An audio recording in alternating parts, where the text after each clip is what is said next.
السلام علیکم every one. آج ہم سیکھیں گے اللہ کی محبت حاصل کرنے کے لیے دعا۔ بندہ جن اعمال سے اللہ کی محبت حاصل کرتا ہے ان میں سب سے پہلے وہ اعمال ہیں جو اللہ نے اپنے بندے پر فرض کیے ہیں۔ اس کے علاوہ بندہ نوافل کے ذریعے بھی اللہ کی محبت حاصل کرتا ہے، اور پھر وہ اللہ کی اطاعت کے بعد اللہ سے جو مانگتا ہے اللہ پاک اسے عطا کرتا ہے۔ وہ دعا میں نے اسکرین پر لکھ دی ہے، میں آپ لوگوں کو اس کا ترجمہ بتا دیتی ہوں۔ اے اللہ، میں تجھ سے تیری محبت مانگتا ہوں اور اس شخص کی محبت جو تجھ سے محبت کرتا ہے، اور ایسا عمل چاہتا ہوں جو مجھے تیری محبت تک پہنچا دے۔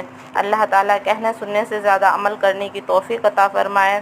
اللہ پاک اپنے حبیب کی اور اپنی محبت کرنے والا بنائے، اپنے حبیب سے محبت کرنے والا بنائے، اور اللہ پاک اپنی